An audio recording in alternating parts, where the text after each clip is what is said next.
He said, "Mom, just stay in the garage this Thanksgiving." He didn't know I still owned the deed and could cancel their $470.00 mortgage with one call. "Mom, just eat and then head to the garage, okay? There's a blanket and some snacks out there. We really want the house to feel joyful tonight." That was what Jennifer said to me, standing in her pressed white apron with lashes long enough to sweep dust off the floor and her voice dripping with artificial sweetness. She said it in front of 3 of her friends, too, none of whom looked up from their phones. I just stood there, holding my plate, hands trembling not because of age, but because of restraint. Alex didn't even look up from his beer. He just muttered, "It's just one night. Mom, don't make this a thing. Please. We're trying to keep the mood light. Keep the mood light. On Thanksgiving, in my house." I carried my plate like a waitress to the garage door and opened it slowly. The cold hit first, then the smell, fumes of old oil, dust, and rust. A space heater buzzed weakly in the corner, but it barely cut through the air. A flannel blanket had been thrown over a folding chair next to the water heater, and next to that my dog Rusty lay curled on an old towel, tail thumping weakly.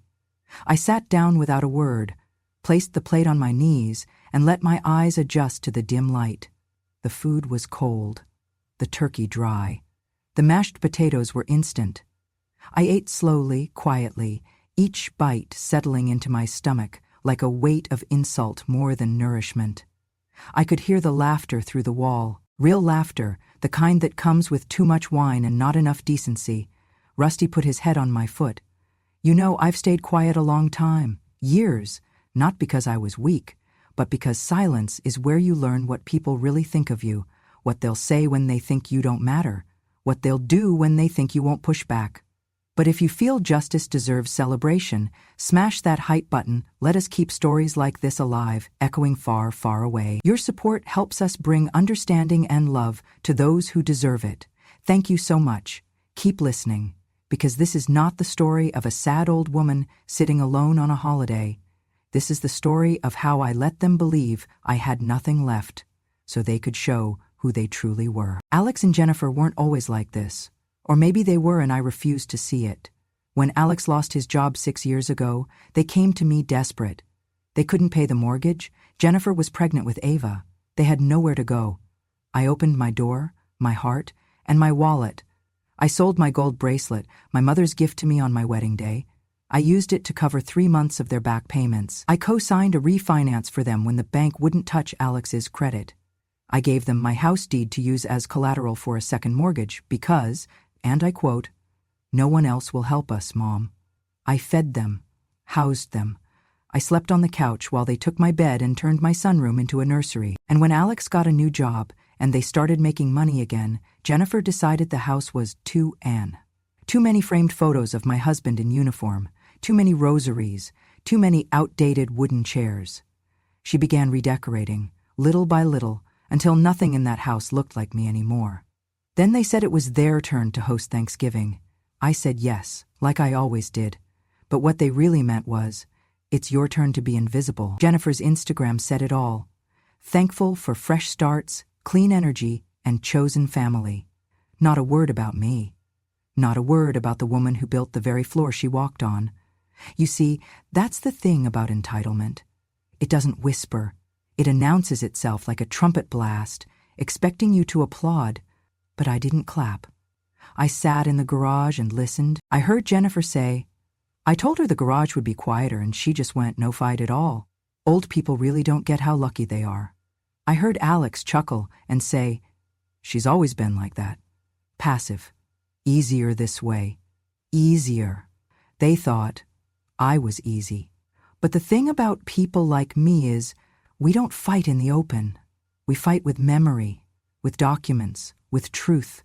And that night, while the heater buzzed and Rusty sighed, I knew something they didn't. I still held the deed, not just emotionally, not just symbolically, legally.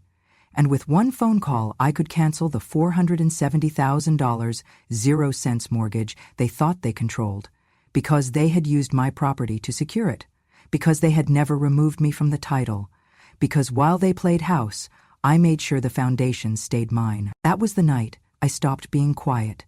That was the night I stopped protecting them from themselves. I was not always the woman in the garage. Before my knees stiffened and my hair turned white, I stood in front of chalkboards for 34 years, teaching literature to students most schools had given up on. I taught them not just to read, but to believe they had the right to speak, to think, to matter. And in that old classroom, where windows stuck in summer and heaters coughed all winter, I found meaning. I could have sent Alex to a private school. We had the savings. Marcus, God rest his soul, wanted that too. But then came Kimberly. 11 years old, all elbows and big questions, living out of a shelter with her little brother. She had no coat that first December and wrote her book reports on the back of grocery receipts.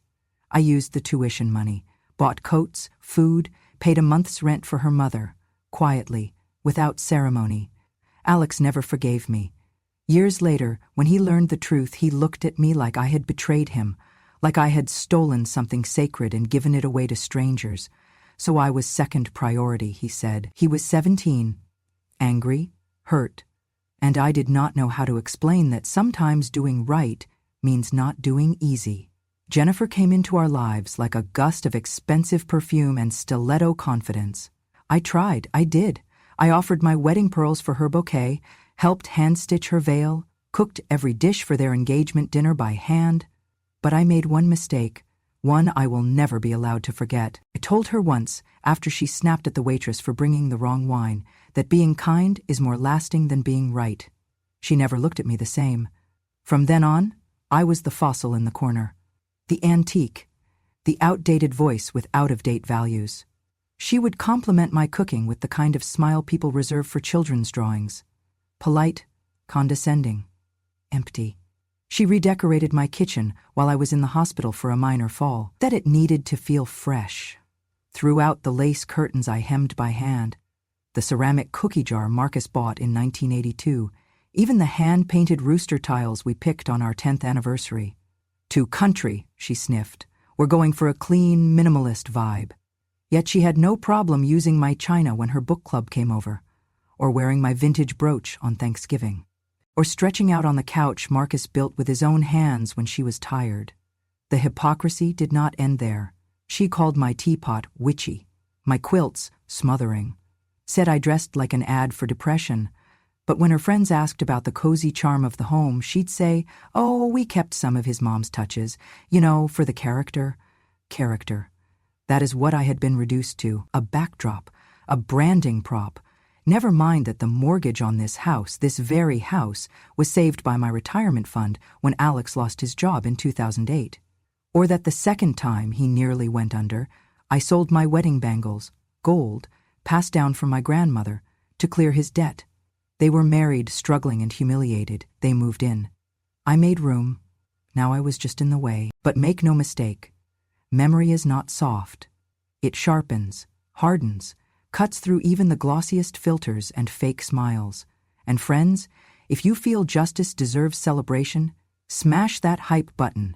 Let us keep stories like this alive, echoing far, far away. Your support helps us bring understanding and love to those who deserve it. Thank you so much. Keep listening.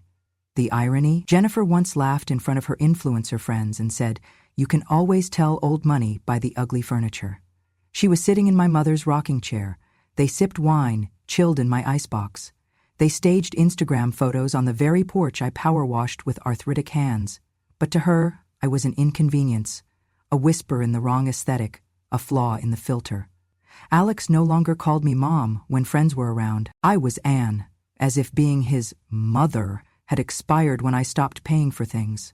But I remember all of it, and if they think garage walls and silence will erase that, they have much to learn, because the past does not fade. It waits, it listens, and sometimes it fights back, quietly, patiently, but with precision. I did not expect it, not that night, not while I sat in the garage eating turkey cold enough to crack teeth and listening to their laughter drift in through the walls. But later, when the dishes were done and the guests had gone, I heard their voices through the thin garage walls. "You get the lawyer on Monday. Johnston, the one who helped with my aunt's guardianship," Jennifer said. She sounded calm, precise, terrifying. They were standing in my kitchen, my own kitchen, where I had cooked for decades, Jennifer continued, softer. If she does not sign the deed, we petition for guardianship. We claim confusion or dementia. That way the property belongs to us. I felt the floor shift under me, though I was still sitting. Alex's voice carried next. Yeah, she's already forgot the stove twice this month. Just record that. Judge eats that up. We move fast, liquidate, pay off the $470.00 K mortgage, and we're done. I froze. My chest tightened. They had planned this meticulously.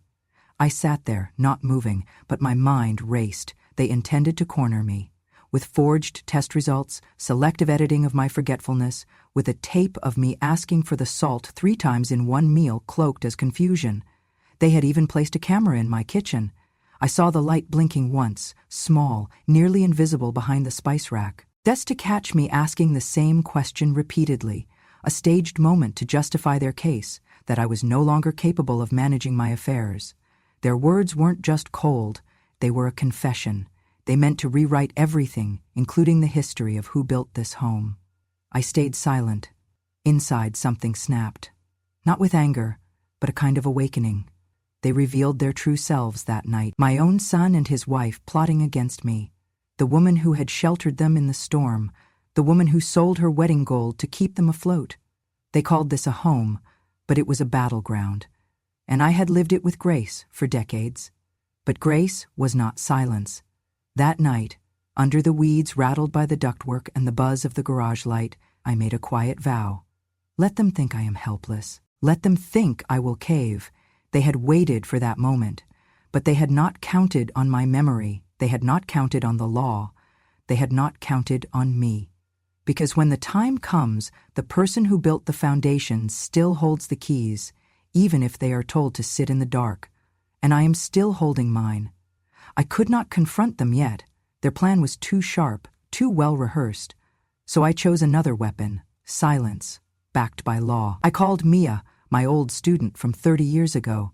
She had once said, "You saved me, Miss Anne," when she was facing expulsion for suspensions I coached her through.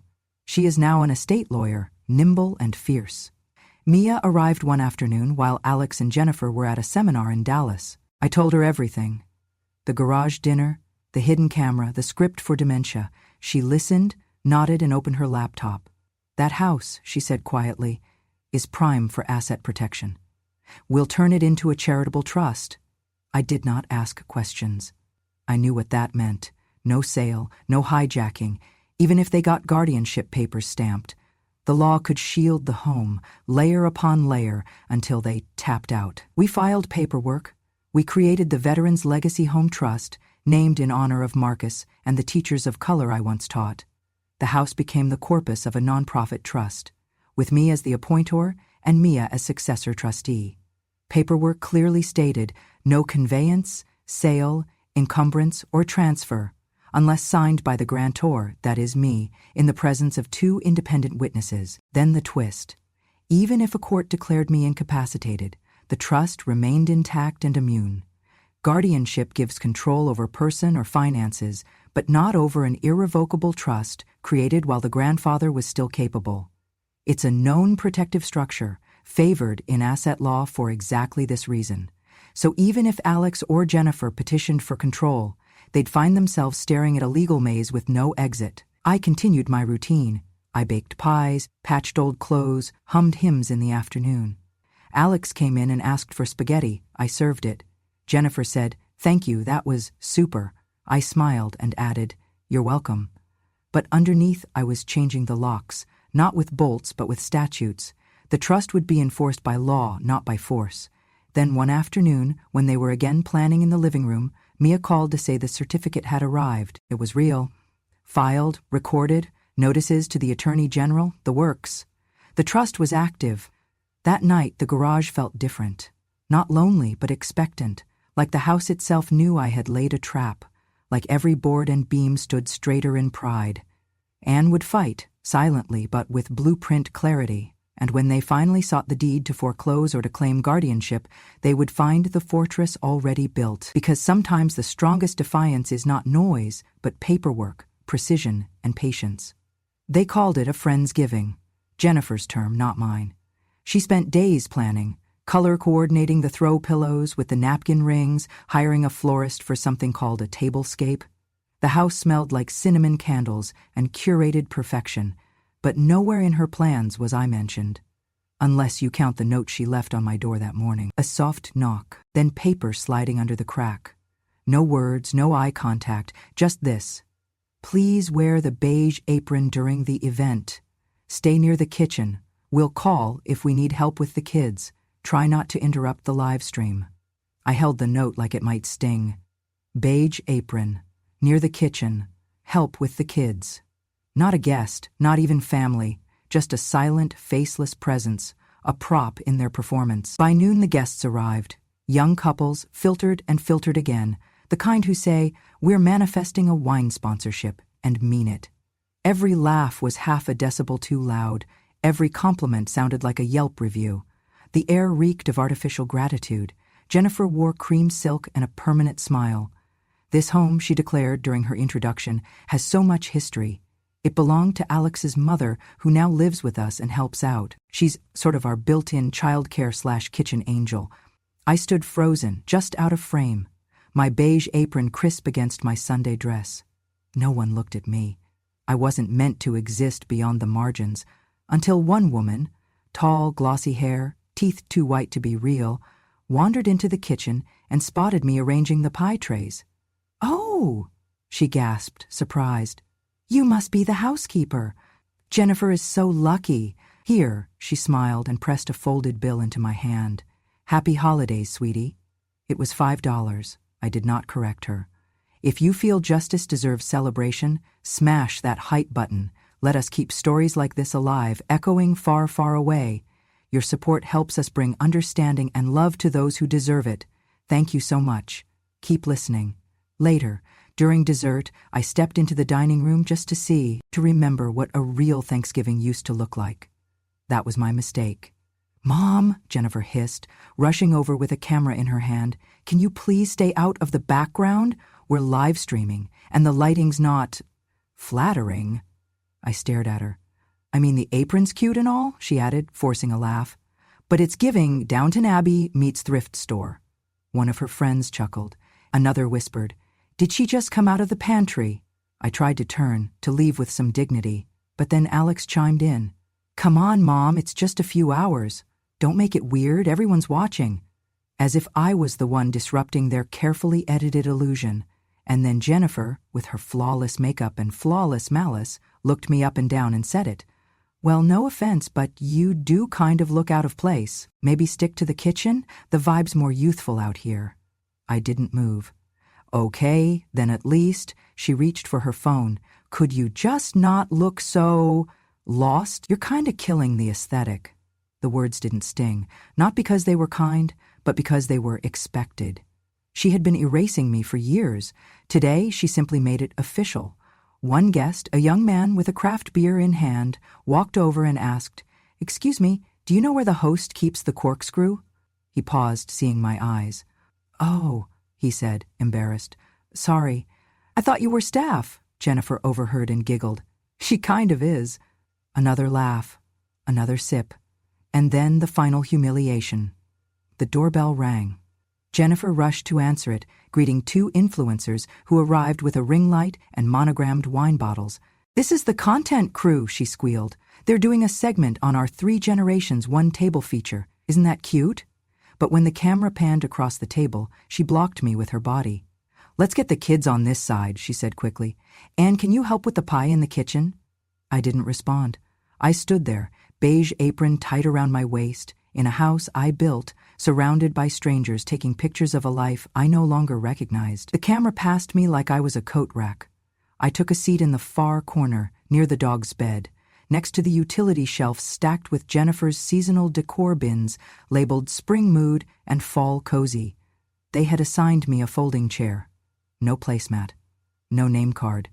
Jennifer had made place cards for everyone else, even the kids, but not me. I watched them eat. I watched my son smile for the camera. I watched my granddaughter recite a TikTok dance between bites of turkey. And I remembered a different Thanksgiving, the year Alex got his acceptance letter. He ran into the kitchen screaming, waving the envelope, and I dropped the sweet potatoes in joy. Marcus lifted him off the ground and spun him around. We had no money that year, just casseroles, laughter, and a pie that collapsed in the oven. But it was real, not performative, not sponsored, not live-streamed to strangers for validation. After dinner, as guests trickled out, Jennifer leaned over and whispered, "Thanks for staying quiet. Really, you're getting better at knowing your place." Then she laughed and walked away. But I did not cry. I did not protest. I just watched her. Every movement, every lie, every friend who left lipstick on my wine glasses, I watched and waited. Because a house isn't just wood and walls. It's memory, it's witness. And sometimes, when you are treated like furniture, like background noise, you become the one thing they forget to fear, a silent observer, one who remembers everything, and one who's already made the call that will unravel it all. The last candle hadn't even burned halfway down when the knock came at the door. It was sharp, firm, and far too official-sounding for a holiday visit. Jennifer frowned, irritated. "Alex, get that. I didn't order anything." Alex opened the door and found a man in a navy suit, holding a black leather portfolio. His voice was calm, but carried weight. "Good evening. Is Mrs. Ann Whitmore present?" Everyone paused. I rose slowly from my folding chair in the corner, where I had just watched the last round of selfies with cranberry sauce. "I am Ann," I said. The man nodded with great care. "Ma'am, my name is Howard Reese. I'm with the Texas Department of State Historical Preservation. I'm here regarding a final designation." He stepped inside. The entire room stilled. Jennifer blinked, uncertain. A few guests leaned in, phones already out. Mr. Reese opened the folder. "Effective immediately. This home is hereby recognized as a registered Texas historic property under Code 8.5 of the State Preservation Statute. Designation number TX 879-DG. He glanced at Jennifer, then at Alex. "This means the structure, land, and primary fixtures are protected by state law. Any attempt to sell, modify, or transfer ownership without written authorization from the founder trustee is a federal and state violation." A gasp rippled through the room. Jennifer stepped forward, stammering, "Wait, I don't understand. This is our house. We live here. We've been—" Mr. Reese turned to me. "Ma'am, per state records, you submitted the initial application 2 years ago and followed through with historical documentation, including your late husband's war records, your teaching legacy, and the preservation deed filed last quarter. I'm here to deliver this in person." He handed me a plaque. It was heavy, beautiful, etched with gold. Whitmore Home, Texas Historical Legacy Site. Established by Veterans Legacy Trust. Jennifer's face lost all color. Alex looked like he had swallowed glass. And then, because fate has an impeccable sense of irony, one of the guests gasped again. "Oh my God, is this being recorded?" They were live streaming. Right then, right there, the whole dinner, including this moment. Jennifer's camera had been propped on a tripod, angled toward the table, and the feed was still rolling. Tens of thousands were watching. Someone said, "Check the comments, this is blowing up," and then, right on cue, Jennifer broke. She stepped toward me, face flushed with panic, and hissed, "This isn't fair! You tricked us!" Then louder, "I don't care what kind of vet he was, this is my house now!" The room went silent, the silence of an earthquake about to begin. Even Mr. Reese looked stunned. Jennifer kept going, unraveling before a live stream audience of thousands. "I don't care if her husband fought in 5 wars. That woman has been a burden from the second I met her. I've done everything in this house, every renovation, every dish, every dinner. And now what? She gets to hand it over to some dusty history club?" Someone's phone dinged with a news alert. Viral clip. Texas woman explodes after historic deed protects elderly mother-in-law's home. Within minutes, it spread like a spark to dry grass. The comments were brutal. She called her MIL a burden on Thanksgiving, protect grandma at all costs. Imagine using someone's house for clout and then screaming when you can't sell it. One commenter wrote, "I hope she chokes on her beige aesthetic." Another, "Lady forgot the house came with a foundation. Built by love, not Pinterest." Jennifer fled to the bathroom. Someone followed her with a phone. Alex stood frozen. He turned to me with wide eyes and a whisper of something that might have once been shame.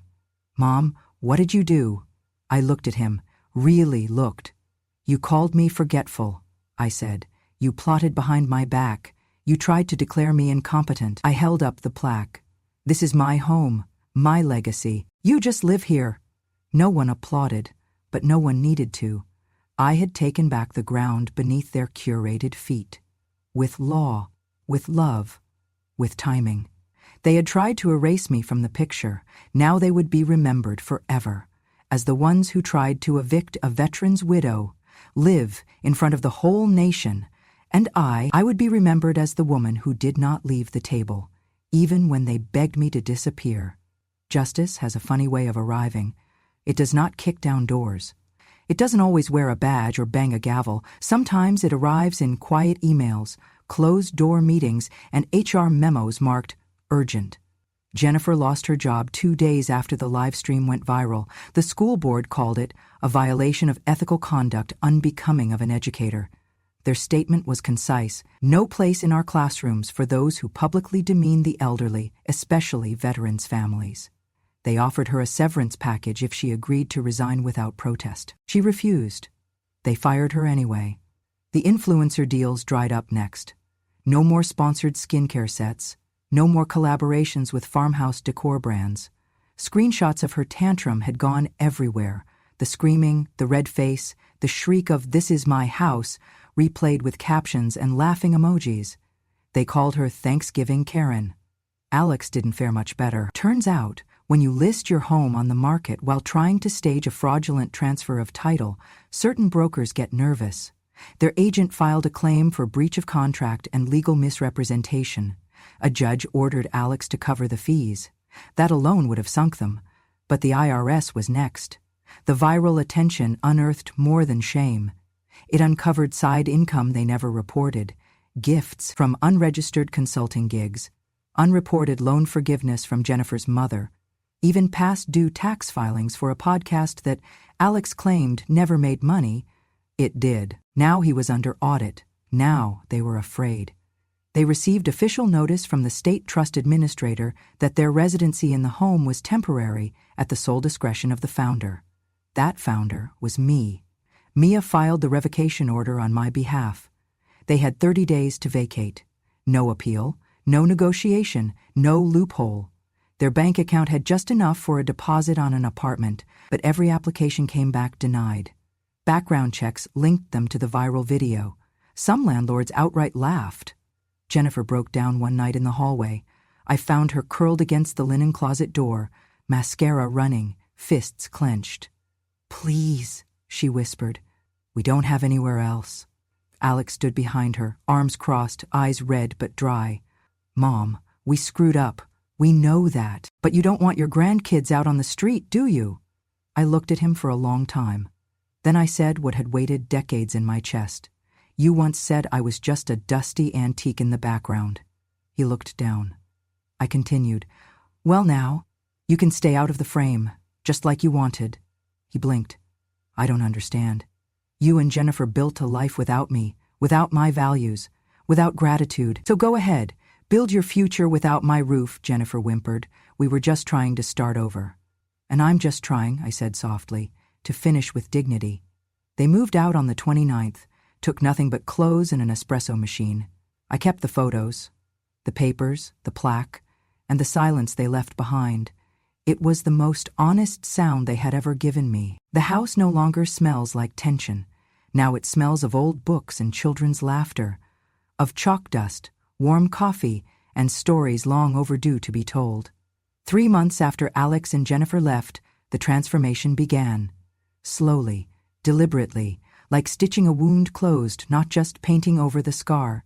Mia helped me file the final paperwork to convert the property into a registered community space. We named it the Whitmore Legacy House, a learning center, open reading room, and rotating exhibit space honoring veterans, teachers, and forgotten history. Local volunteers came, with paint, shelves, folding chairs. Someone donated a projector for free movie nights. Former students dropped off yearbooks and medals and photos from field trips they said they never forgot. Every Wednesday we hold ethics and empathy sessions. I read aloud from letters written by Marcus when he was stationed overseas. Then the children ask questions. Sometimes they cry. Sometimes I do too. The neighborhood kids come for cookies and stay for the stories. One little boy asked if I had ever been to war. I smiled and said, "No, sweet one, but I've survived a few battles all the same." They nodded, as if they understood more than most adults ever had. Then one day a local news anchor stopped by.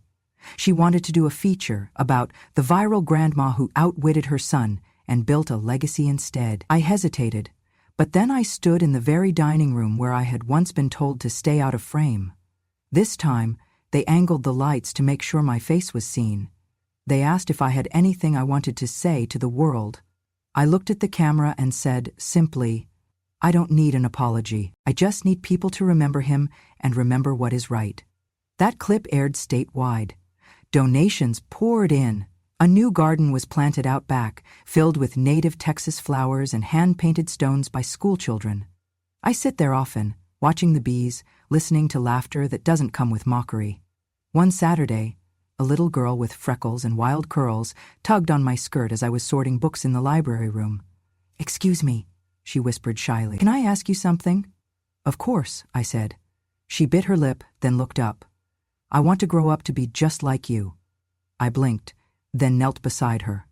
"No, my dear," I said, placing a hand on her tiny shoulder. "I want you to grow up stronger than me, and to speak up sooner." She nodded, solemn as a soldier. The dedication ceremony came in spring. We had veterans, teachers, families, news crews, and neighbors, all standing shoulder to shoulder beneath the oak tree in front of the house. There, in a patch of trimmed grass once used for holiday lawn inflatables, we placed a stone marker. Etched in silver and deep red granite, it read, "Legacy, the home of Officer Marcus and Teacher Ann Whitmore, preserved by silence, turned into history." Some clapped, some cried. I stood there quietly, hands folded, then I turned and walked back inside. Because there were stories waiting to be read. Pies needing baking, a new generation watching closely, not for perfection, but for truth. And the truth was simple. They tried to silence me. But I chose to wait, to remember. And when I finally spoke, I didn't shout. I opened a door. And the whole world listened. They thought the story ended with the plaque. With the cameras turned off, the headlines faded, and the house safe from sale. But for me, the real story began after the silence. Weeks after the dedication, I found a letter tucked under the porch mat. No envelope, just paper, carefully folded, sealed with a paperclip. I opened it with hands that remembered secrets. It was from a woman named Teresa, in her 40s. She had watched the viral video, seen Jennifer scream, and me stand still. Her words were shaky. "I haven't spoken to my own mother in 5 years. Your story made me ashamed. She wasn't perfect, but she loved me. I see that now. I hope it's not too late." I read it 3 times. Then I cried for all the daughters who wake up too late and all the mothers who never stopped waiting. That letter sparked something I hadn't planned for. Suddenly, the Whitmore house became more than a tribute. It became a bridge. We launched a new program, Second Letters. We invited anyone, child, parent, caregiver, to write the letter they never sent. We hung the letters on a clothesline between 2 oak trees in the garden. By spring, the string sagged under the weight of unsent love and overdue honesty. One letter read, "Dad, I never thanked you for coming to my high school play. I thought it was nothing. It wasn't." Another, "Mom, I hated you for leaving, but now I understand why you had to go." Visitors came just to walk the path and read. Some stayed, some kneeled, some finally forgave. One woman brought her mother and stood weeping beneath their letter. "Your story," she whispered, "brought me home." And that's when I realized this wasn't just my story anymore. It belonged to all of us, the forgotten, the misjudged, the ones who stayed silent too long, and the ones who found the courage too late. One afternoon, Alex returned, alone. No cameras, no pleas. He stood at the garden gate for 15 minutes before I opened it. "I'm not here to ask for anything," he said. "Good," I replied. He looked thinner, older, a little broken, a little more human. "I just came to say, I watched the videos, I read the comments, I read the letters in the tree. I said nothing. I was wrong, Mom, for all of it. I knew you didn't forget the stove. I just wanted control. I was embarrassed that people respected you more than me. That I hadn't expected. And Jennifer, he paused, she's gone. I think she never loved anyone but herself. Still, I said nothing. He continued, I lost the house, the job, the image. But weirdly, losing everything helped me see what mattered. I nodded, just once. Then I said what I never thought I'd say. You want to help? He looked surprised.